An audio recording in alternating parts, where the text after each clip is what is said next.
झूठा, किसान की आमदनी दूनी आप देख रहे हो कितनी दूनी हो रही है, किसान की आय दूनी हो रही है।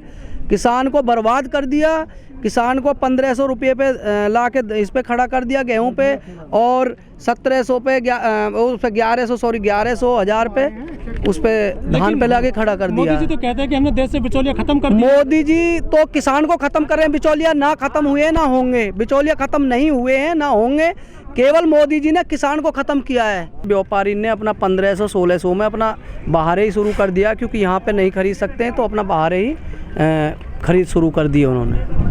तो सब इनकी सेटिंग है। सरकार कहती है कि अब पूरे देश में अनाज कहीं भी बेच सकता है अपना गेहूं या धान। हम इसे बाहर लेके कहाँ जाएंगे, हमारे घर पे नहीं, जब हमारे कागज ही वेरीफाइड नहीं हो पा रहे हैं, हमारे कागज यहाँ पे वेरीफाइड नहीं हो रहे हैं, तो दूसरे राज्य में, अदर राज्य में हम कहाँ बेच पाएंगे, कहाँ जाएगा हमारा, हम हरियाणा, पंजाब, दिल्ली कहाँ जाएंगे जब हम यहाँ के निवासी हैं, गौतम बुद्ध नगर के निवासी हैं। हम अपनी मंडी में यहाँ नहीं बेच सकते तो बेचेंगे कहाँ पे, कहाँ जाएंगे।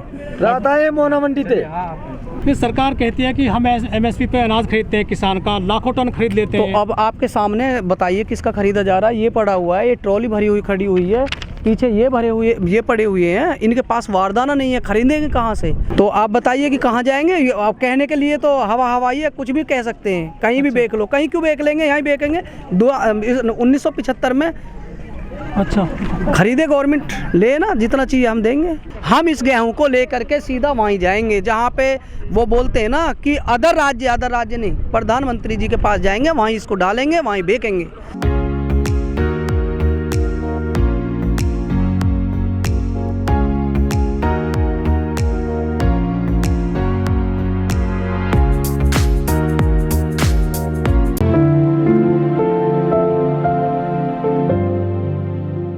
मेरा नाम विनोद शर्मा है।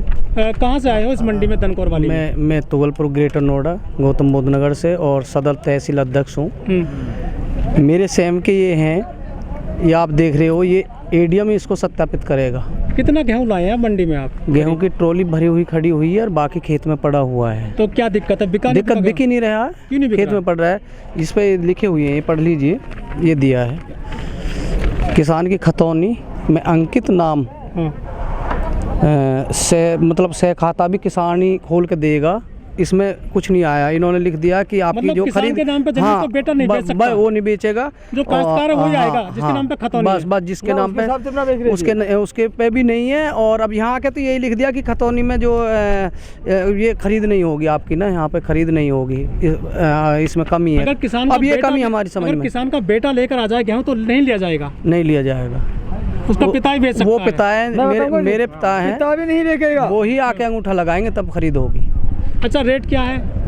रेट प्राइवेट में 1700, 1500, 1600 जैसे जिसका दाम लग रहा है। बाकी किसान MSP रेट क्या है? MSP रेट 1975 है, जिस पे एक भी किसी का खरीद अभी तक नहीं हुई है। आज यहाँ आने के कारण से अब ये कांटे चलाए जा रहे हैं, ये पड़े हुए हैं 2 दिन 3 दिन से, इस पे वारदाना नहीं है।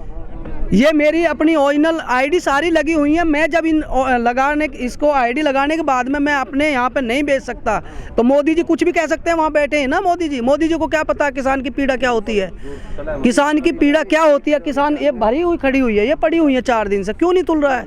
वारदाना किसान देगा लाके क्या? 5 महीने से किसान आंदोलन चल रहा है देश के कोने में। उन पे कोई फर्क नहीं पड़ रहा, उससे उन पे कोई फर्क नहीं पड़ रहा। उन्होंने एक नीति बनाई है, केवल किसान को ही बर्बाद करो, और बिचौलिया ना खत्म हुए ना होंगे। बिचौलिया ही तो है जो 1500 में खरीद रहे हैं। कौन खरीद रहा है? 1500 में सरकार थोड़ी खरीद रही है, वो प्राइवेट हैं, वही तो व्यापारी हैं। जो सरकार चाहती है वही लोग तो खरीद रहे हैं। कौन खरीद रहा है? कौन खरीद रहा है बताइए आप।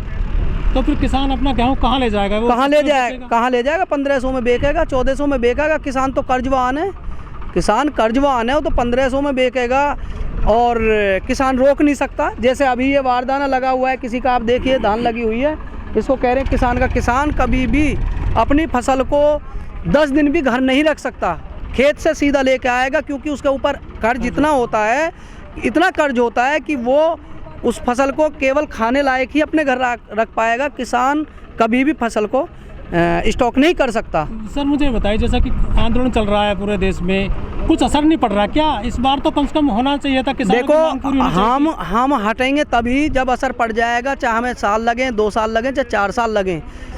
अच्छा, कुछ प्रशासन की भी खामियां नजर आती है क्या? प्रशासन की ये इस पर लिखा हुआ है, मैं स्वयं गया हूँ एडीएम साहब के वहाँ पे, जो मैम है एडीएम साहब, उन्होंने कहा मेरे सिग्नेचर उसमें वेरीफाई नहीं है कंप्यूटर में, हम अभी करा देते हैं, 1 घंटा में करा देंगे, जिसमें कि मुझे 4 दिन हो गए, 4 दिन से अभी तक ये वेरीफाई नहीं हुई है। और आप इसको देख लीजिए, इसको पढ़ लीजिए, ये 31 तारीख में ये रजिस्ट्रेशन हुआ है, जिसमें इसको 24 घंटे के अंदर वेरीफाई करना होता है। सर कितना गेहूँ लेकर के आए अभी यहाँ पे आप? गेहूँ इसमें है 60 कुंटल।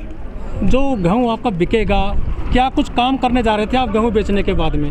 गेहूं के किसान के इतने खर्चे होते हैं, जो मशीन कटाई कर रही है उसको पैसा देना होता है, जो मजदूर खेत के अंदर काम करने उसको पैसा देना होता है, किसान की कंडीशन, जो खाद लिया है, जो बीज लिया है, उसका पैसा देना होता है, तब ये बिक जाएगा जब उनका दिया जाएगा। यहाँ जो मंडी के अधिकारी हैं वो क्या कह रहे हैं? मंडी के अधिकारी कह रहे हैं कि हम दोनों बोलेंगे। मंडी के अधिकारी कह रहे हैं कि वारदाना नहीं है, 1 से 1.5 घंटे में आ जाए, क्योंकि अब किसान यहाँ पे आ गए हैं, वारदाना सब है, अब किसान यहाँ पे आ गए तो ये